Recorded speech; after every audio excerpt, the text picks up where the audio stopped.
Well, thank you for coming. Today, I'm going to be talking about using storytelling for public health change.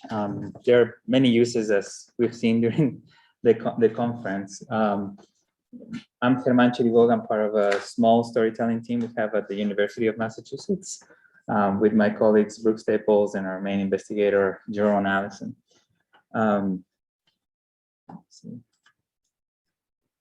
That's me. So just very quickly about me, I work as a program director for the Science Participation Research Center, which is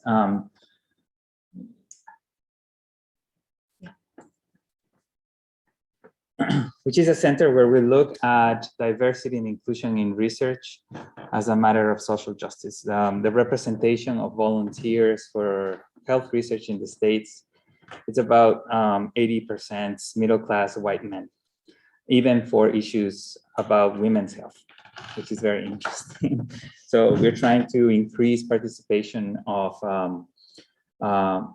communities that have been underrepresented historically for volunteering in health research. I've been working with storytelling for the past 10 years, and I teach social determinants of health, participatory research, and community health, which all of these classes always give me an opportunity to use storytelling as a way to communicate about the importance of paying attention to the other things around health that are not connected to hospitals and physicians and things like that. And I work doing qualitative analysis. My department is called the Population and Quantitative Health Sciences. So my office was referred as the irony office for a while. Is this recording? Yes. Okay. So our storytelling and narrative-based work that we've had, we've worked all across the US, in Ecuador, and we have a long-standing program now for 7 years in Vietnam to work with high blood pressure and prevention of high blood pressure. We work with patients living with HIV and smoking cessation as well, looking at reduction of stigma and other issues about chronic disease, mental health.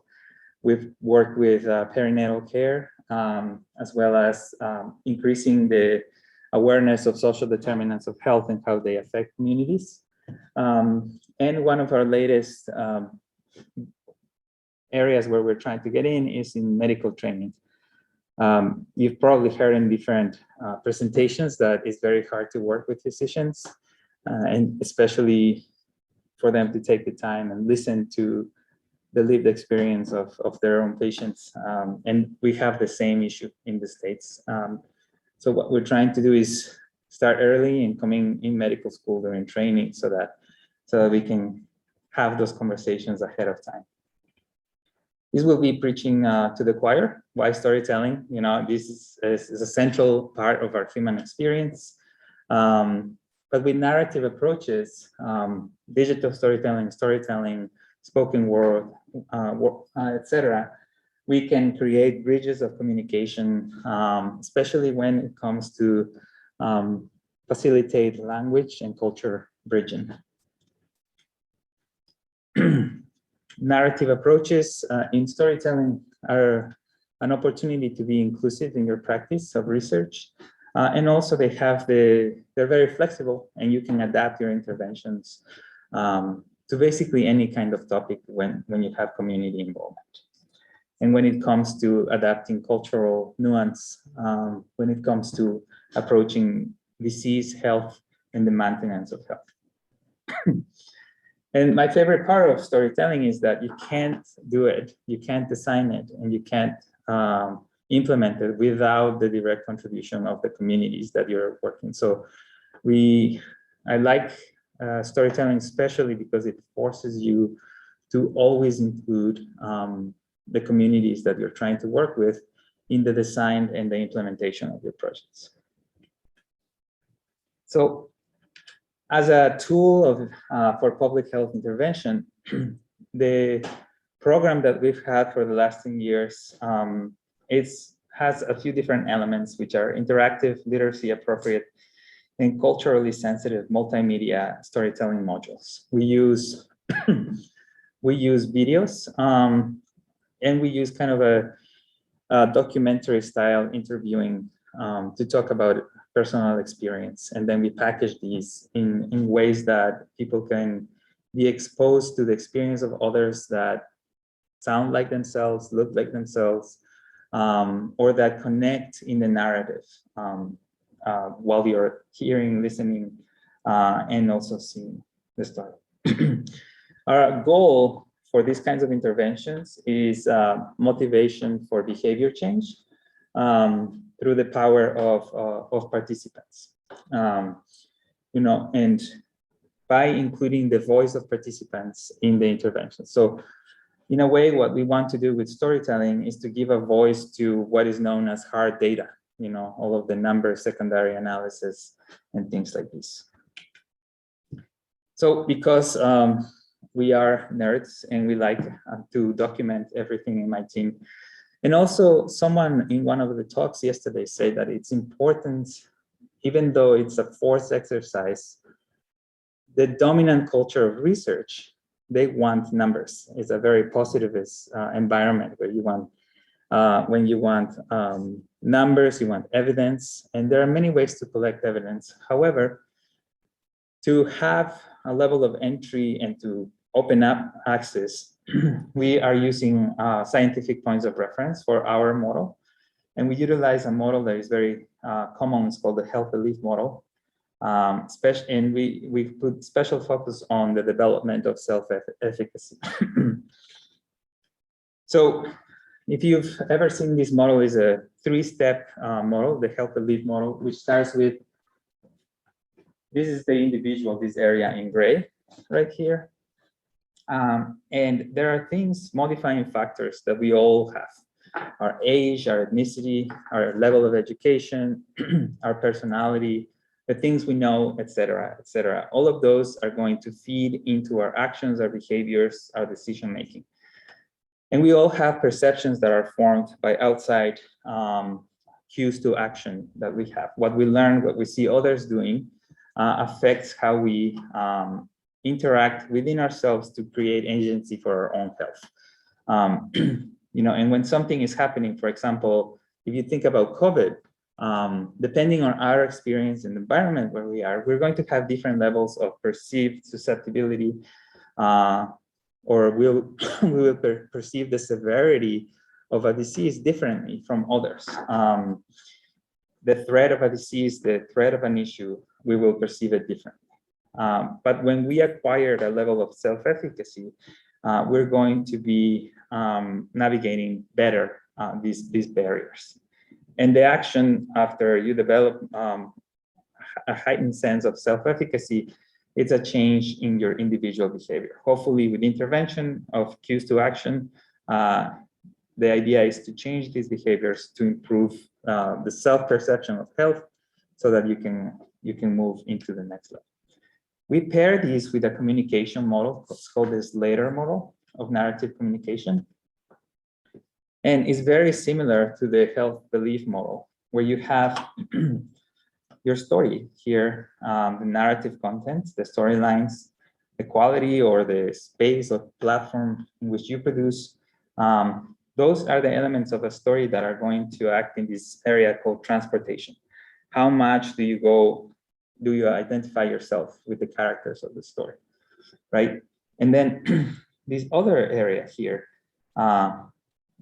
acquiring persuasiveness and what we call homophily, which is, it means to find yourself in the storyteller, whether it's because the storyteller looks like you, the storyteller is of your own, of the same age group, same neighborhood. There are different connectors that come to people. For example, our homology here is that we're all interested and invested in the use of stories and storytelling as a tool for change.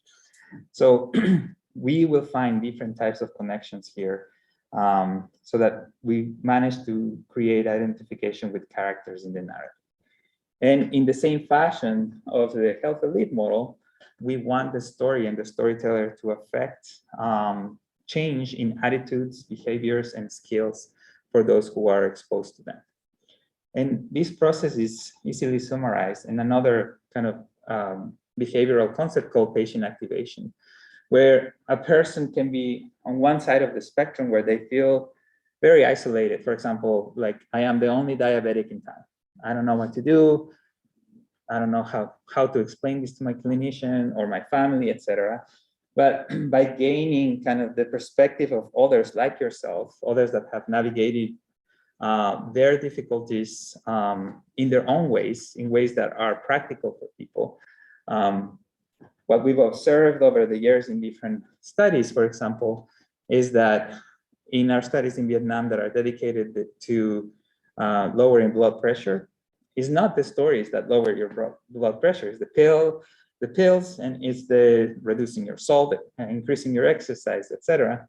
However, being exposed, what we've observed is that being exposed to stories from people such as yourself has brought people to a side where they feel a higher level of social capital, where they can navigate and gain more agency or self-efficacy as the model to create action for themselves. So this is the part that is that was very helpful for us to continue to do this. So over the years, we've developed a narrative process. When I was given this project, we didn't use qualitative work in our process. So what we used to do, this is our new process, so we added this. What we do, especially when we travel, is that we pair with community organizations, depending on who we want to be working with. And we have these groups that are very similar to focus groups, but we don't call them focus groups, we call them story development groups. And we use these groups for two purposes. One of them is to test the questions that we want to explore based on the research question. So we use these groups to help us better build an interview guide that connects with the research question. We get all this feedback about the question. Sometimes we get feedback that one of our questions was just terrible and we should just drop it, and that's very helpful. We learned that some questions have incredible impact for groups and individuals, so we keep them and we follow up on them a little more. But what we do is also we look at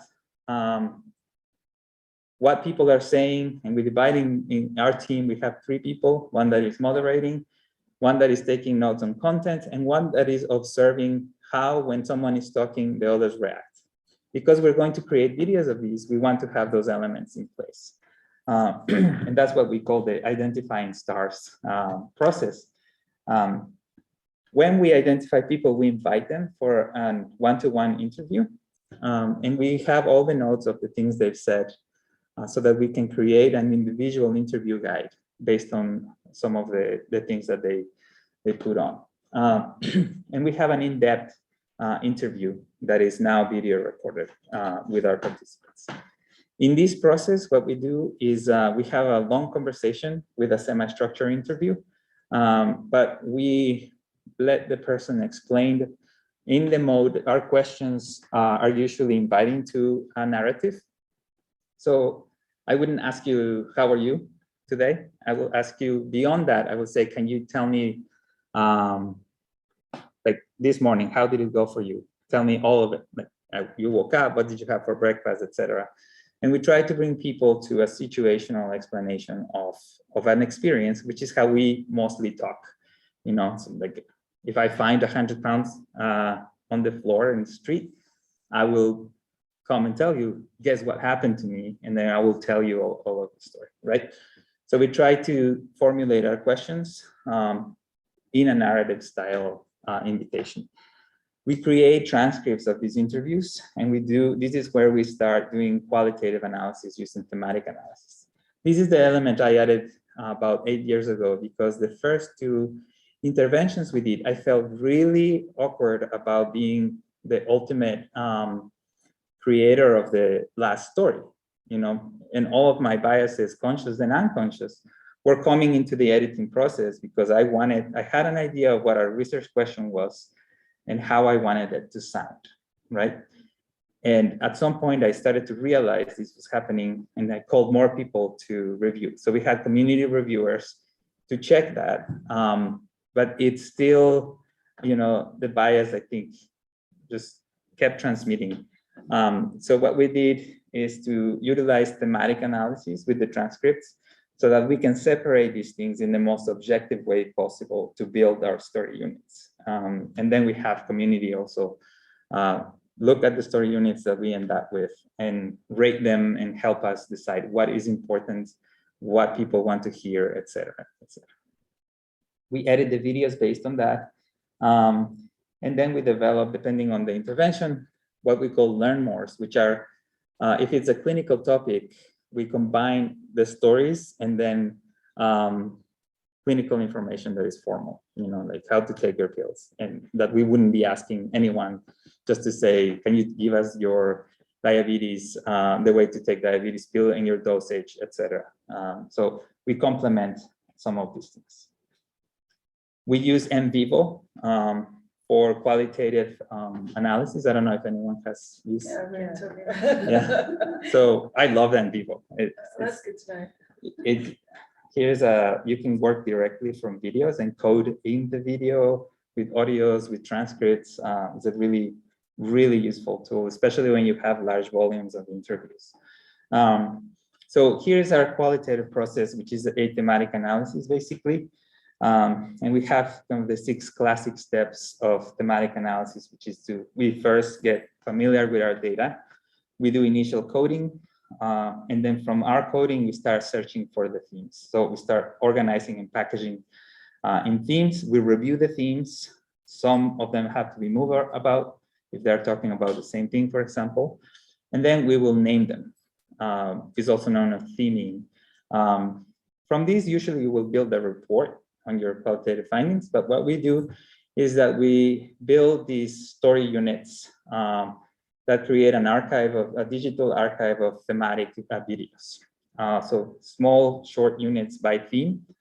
And what we do with this is that we create these archives. For example, this is for an intervention we did called Stride that talked about why people decide to participate or not participate in medical research. So for example, here you have Mary, here is a theme, the importance of research. And we also have Angela, for example, talking about the importance of research. There's advice, everyone or most people will have a piece on advice, the consent process, etc. And all of these were the themes we identified in here. So what we will do, for example, if we want to talk about the importance of research, we will take 3 or 4 or more, or just 3 participants in these little clips, and we'll form a storyline using a very basic story arc, which I will talk about in a little bit. And then, and sometimes we use only one person for one story, but because the topics are by theme, we also take these clips to construct these basic storylines that I will explain in a bit. So this is our simplified story arc. When you tell stories, not everyone tells stories this way. There are different ways of telling a story. It can be linear, circular, in convoluted ways. Coming from South America, I will never start giving you background. Sometimes I will start in the resolution of my story, go back to the background for a bit, give you some things about the climax of the story, and then leave you with just wondering, what did he just say? Yeah, if you're used to linear storylines, then we will do this. But in order to make it kind of a more formal process and to take different types of storylines, we've decided to use this very simplified, in which we offer some background, a climax of the story, and a resolution. So, for example, here we have all of our theme A story units, and we select, let's say, 1, 2, 3, 4 units by person. 2 of them are giving a great background to start the topic. One of them will give a very good idea of the climax of the same question, and the third one will give you a resolution. So this is how we will build. And because we're in the digital age, people's attention spans on devices is very short. We used to do DVDs for these interventions, and that gave us the luxury of a 10-minute video, 6-minute even. Now, sometimes depending on the type of intervention we're doing, especially when you send things over the phone, we have things as short as 45 seconds and as long as about 3 minutes. But that all depends on the format that you choose. It's very versatile. And what has been incredibly helpful is to build these archives that I mentioned to you. We use Vimeo, Vimeo Pro, and that allows us to build all these collections and portfolios. And we have like 1,800 little thematic units that we can use for different points.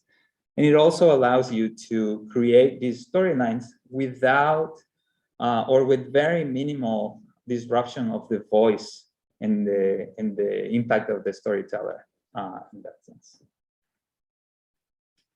So during COVID, there was something interesting. We used to come in with our fancy cameras, like, you know, we had a backdrop and all of that good stuff. But then we couldn't travel anymore to where people were, and we started working with COVID. This is Brooke. She's our video editor, but also an interviewer in our team. And we're doing an interview here with a local pastor that got seriously ill with COVID, was hospitalized, and he's very respected in the community. And he agreed to have an interview that then was going to be shown in the local community, mostly to encourage people to be more careful, get vaccinated, and things like this. Interestingly, during COVID, challenged our person-to-person interaction and our fancy equipment and all of these things, kind of like full of dust now in my office. However, we adapted using Zoom mostly to work one-to-one with participants. We can have some challenges in terms of sound, connection, and things like this. But the most beautiful thing of using this medium for us was that we had this great opportunity to enter the storyteller's intimate space, right? And we were in a comfortable place for the person where they feel in their own ground. And sometimes even the interviews that we had were more at ease than when we set up the whole thing, put the mic under the shirt and all of those. So we found this like newfound intimacy in the conversation that we had because we were in the person's safe space most of the time. And in a way, we've all grown accustomed to having these two-dimensional conversations with people for the last 2.5 years. And it was well received. It just felt, some of the feedback we got is when people were exposed to this Zoom recorder, is that they felt that they were just having a call with the other person and in a way actively listening to these things. So that was something positive about it. And it also increased our capacity to disseminate storytelling, especially when there's limited budget and equipment. We've been consulting with community organizations and groups in our area that want to do storytelling. So we talked about the process, we work with them, and then they go ahead and start recording in Zoom because most people now have access to at least a computer and some connection. So those have been some of the things we've had. With this process of video narrative intervention, we've found and done applications for research interventions, which is what we do the most, for cultural adaptation. And I'm going to give an example as well, for community building, for communication, and also for education. So when we look at education, in our world of medical research, we've looked at consent, clinical education, and patient education as well. So not only we want to present stories to the people that we are talking to, because it's classic in health research that the institutions come and present their knowledge to the community. There's always this idea of educating the community, which is a term that I despise. It has to be a bi-directional process, and working with narrative forces you as a researcher to listen learn and adapt as well when you're trying to create these kinds of interventions. This is one of our interventions. For example, some of the things we learned is we did an intervention about informed consent in research. And with storytelling, this helped for people. So we will present these videos before a person actually went through their informed consent process.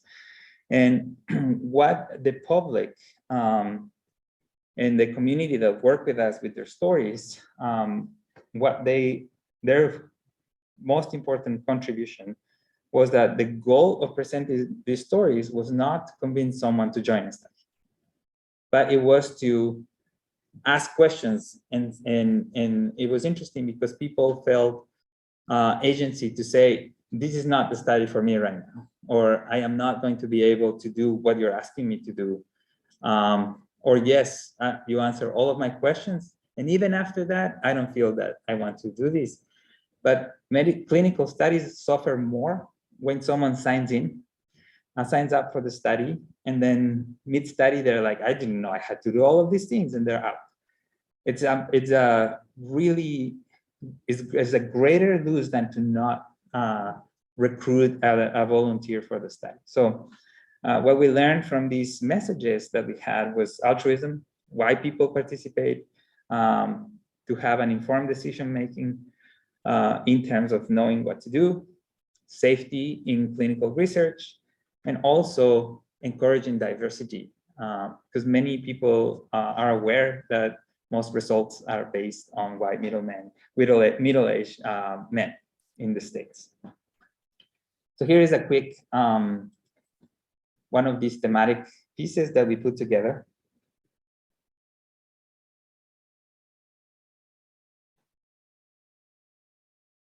I think research is really important because that's where therapies are made. That's where new discoveries are made. That's how we can understand disease, especially cancer, which is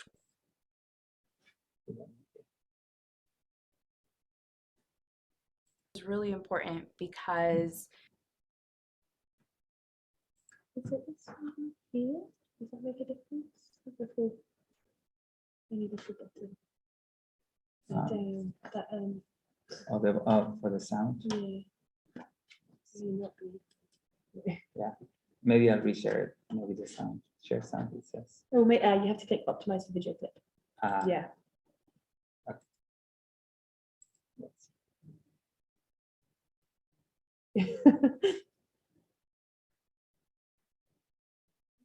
Yeah, it works. I think research is really important because that's where therapy what we find. And I think that's really if I could do something to help the greater mankind, I sincerely about that. Well, I can always I was helping people share links with you. I like giving. But basically in this video, people are saying the reasons why they decided to participate, especially after experiences with informed consent. Some of them will say, I had a terrible informed consent experience. I felt coerced or convinced in some ways. And then I signed up and didn't work out for me. So ask questions before you. So it's people sharing their experience about the process of informed consent or participation in research or their understanding of the safety and the ethical parameters to practice research with volunteers.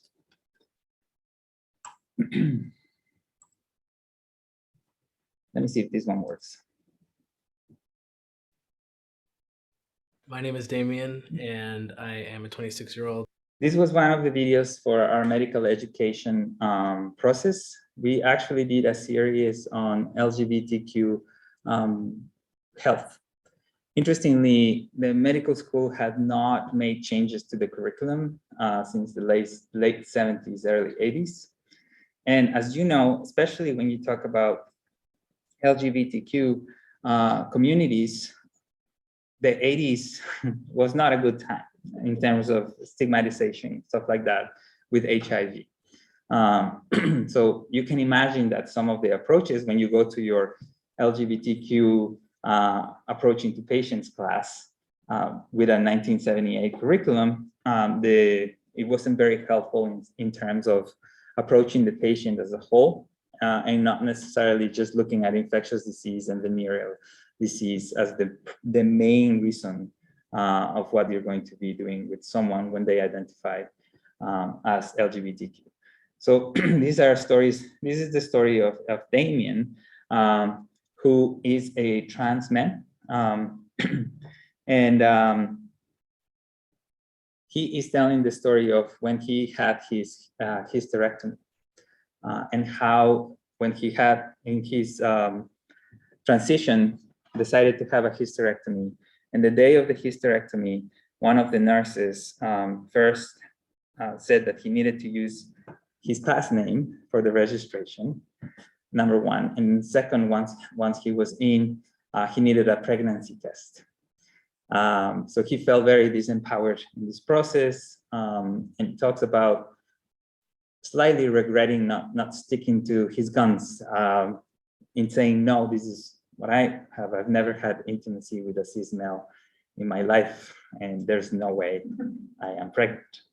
However, the system forced the nurse to get that. If not, nothing will happen, right? So part of the message here is never the individual, is always the system, you know. So it approaches that in the experience, and we show these. We have a series of 7 storytellers that are now built in with the curriculum. So you will talk about this experience, debrief, have a conversation about it, and sometimes the students will have a simulation in the simulation center, working with someone that is transgender, for example, in a safe environment where they can safely mess up and then practice interactions like that. So storytelling has, in narrative, has actually helped create safe spaces to learn not only how to do CPR in a mannequin, but also to learn interaction and to learn about connection with patients when it's time to have conversations with them. I would imagine that He, him, and this other video also won't work.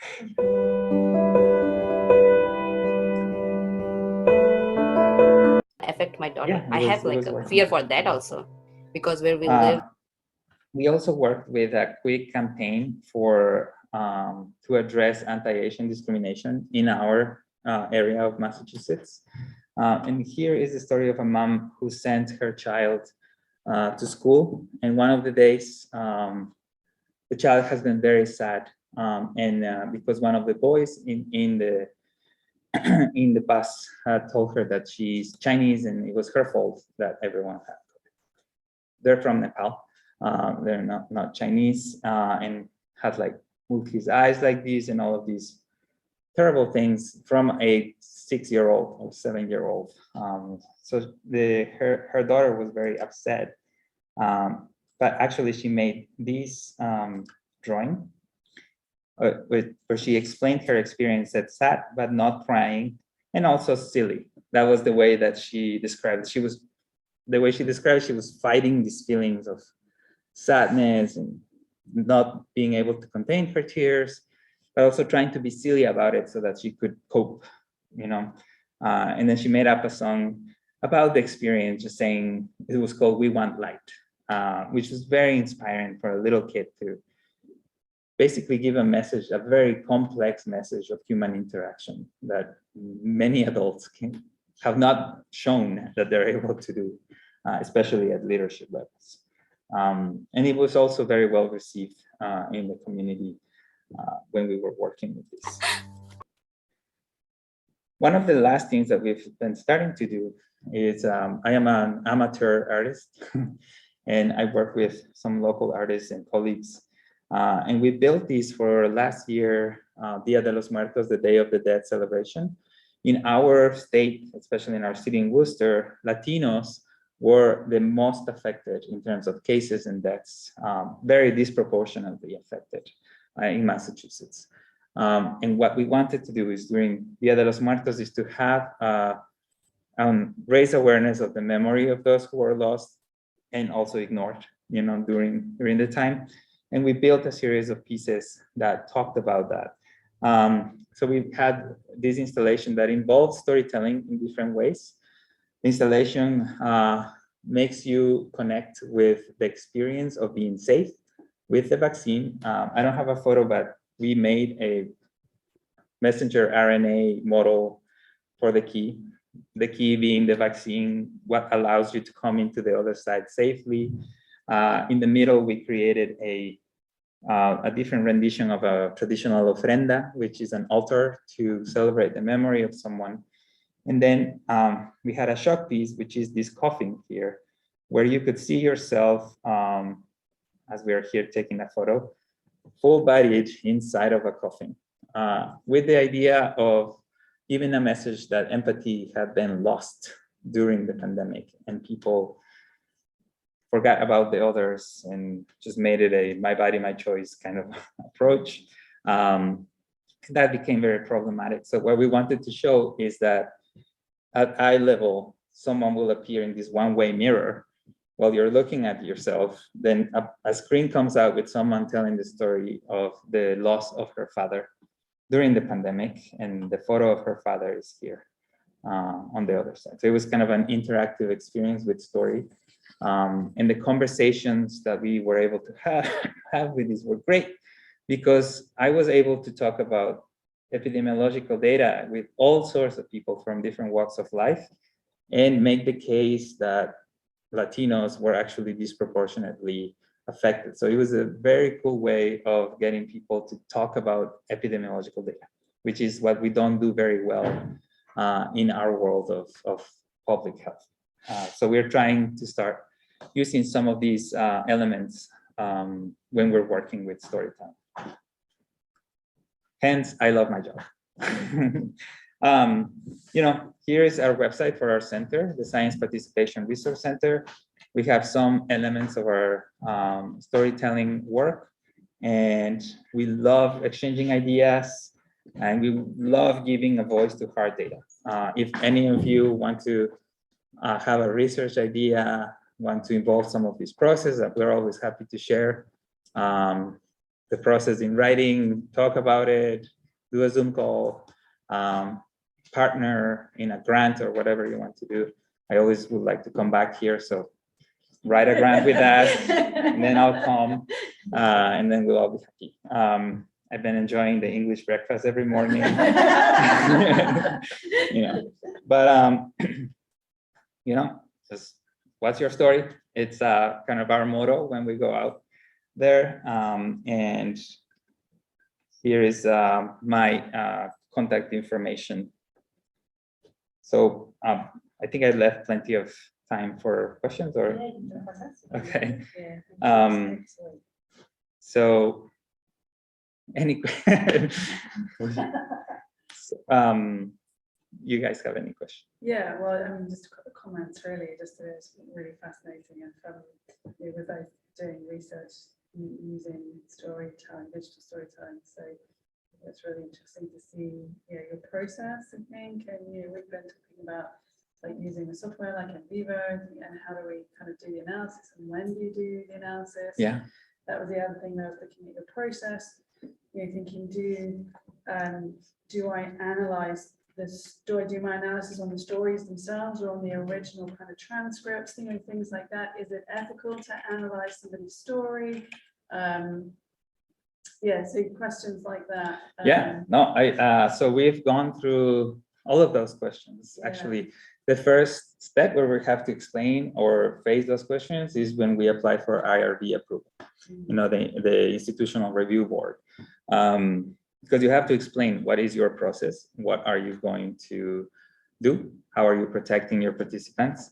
What is interesting in UMass is that our IRB always gives us as a non-human subjects research, so a little bit of a chart blank, like an open space for us to do, but we still continue to treat it as very rigid human subjects research, because you are asking people for their image, for their time, and for their voice. So we still use informed consents. We have like a clear and established release form where they give us ownership of the videos. However, they can come and say like, just drop it, I don't want it at any point. And so they have our contact. Only once happened that someone after a few months said, can you take my video down? We asked no questions, it's like, okay, done.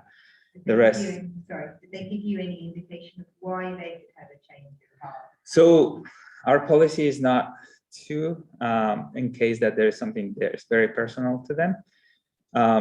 She just explained that it wasn't good for her family at the point. So I wanted no more explanation about it. So nothing wrong with the content, she said, but it just. Sort of like ethics in there. I just wonder if somebody's struggling with something, whether to have that dialogue, and then if they're struggling with something like Diane was sort of talking about this morning, very often we don't hear, and sometimes it's not that we don't hear, we just don't ask.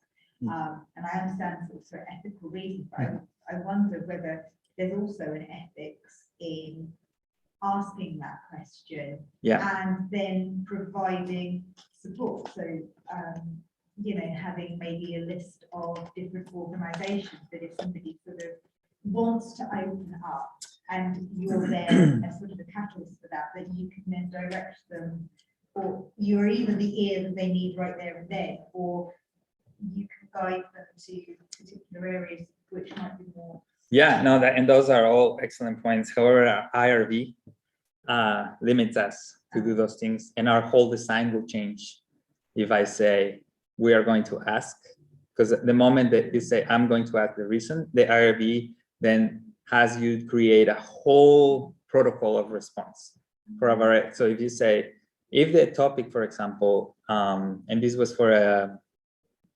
perinatal care storytelling intervention, so about pregnancy and care, and let's say it was postpartum depression, then I will need a postpartum depression protocol. If it was for something else, then I will need it. So we had institutional barriers to have. We wanted to, but it's if you take that call and say, what happened, what's up? And something like this happened, and I don't have a protocol, then I am being irresponsible technically in terms of not having the right protocol of response. And IRBs also, for those types of things, they want you to be trained to respond to trauma or different types of situations. So it's a very restrictive kind of environment in the world of research in that sense. But I totally hear. I was just comparing it to my ethics, because when I was doing my PhD and I used to do my ethics, one of the things was when I was doing the working with participants, was working with their stories, that one of the requirements was that I had a list of, so that if something came out in their stories, I didn't deal with it, although I'm safeguard trained, I didn't deal with it personally. I could then pass it on. So it's interesting. I suppose different institutions have their, really. During our interview process, though, our one-to-ones, we did have protocols. If the conversation at that moment got emotional or someone had a regression into a traumatic experience, we did have like a call this person. Now you want to talk to someone from the community organization. Also, we planned so that they come. Never had to use it, luckily. But for our one-to-ones, especially with subjects that will be with topics that will be delicate, we had protocols too. But then for a follow-up, if someone said, then we needed to have like all these things that were almost prohibited for a little team to handle. So there were things about that were difficult. And then, but thank you for your. Sorry, I was just being nervous. No. This is why I'm here, to share the experience. And in terms of going back to your comment and question, in the last 10 years working with thematic analysis, we decided on thematic analysis. It has a bad reputation for some very strict qualitative researchers. Anyone here? Is it based on Bourne and Clark's? No, I actually I will share a link with you, but there are several people that defend thematic analysis as an actual robust and very adequate method of looking at narratives, especially. And I will put the angle, I have it in my computer. The article is a very helpful article in which we base these 6 steps of thematic analysis. The thing about thematic analysis is that it falls in the middle of the spectrum, right? When it's not just reporting an observation and is not theory forming, grounded theory. So it falls in the middle. It has a process connected to grounded theory in terms of how you look for things, organize your information, but it doesn't create new theory. For our purpose of storytelling, it helps us to debrief and kind of mold into what are these themes and how are they connected to each other and how they respond to our research questions. Do you start with codes and look for the themes with your codes, or do you? Yeah, so first we start with going through our transcripts. Everyone in the coding team becomes familiar with the topics, who they are. We have a brief conversation about what we've had. Everyone is clear with some of the ideas, but we don't start saying, I think this is this or that. And then we code, we break and we code. So then we come back. You don't have pre-decided codes. No. But then you look for it within the. Yeah. So you look at it first and see what's in there. Exactly. And one of the recommendations of doing this type of thematic analysis is not to use your questions in the Yes. interview as your themes, because you might be driving that. So you. Oh, okay. I thought. No, I just wouldn't know that's me wiggling my arms. Sorry. Oh. I was going to say that there are final questions as we've got to swap the session. Yeah. But maybe you guys can hook up, not hook up. I Not that kind of think I was gonna say. Maybe you could, yeah, have a chat else at a different point. Yeah, no. Exchange details. But thank you so much. Thank you. Yeah.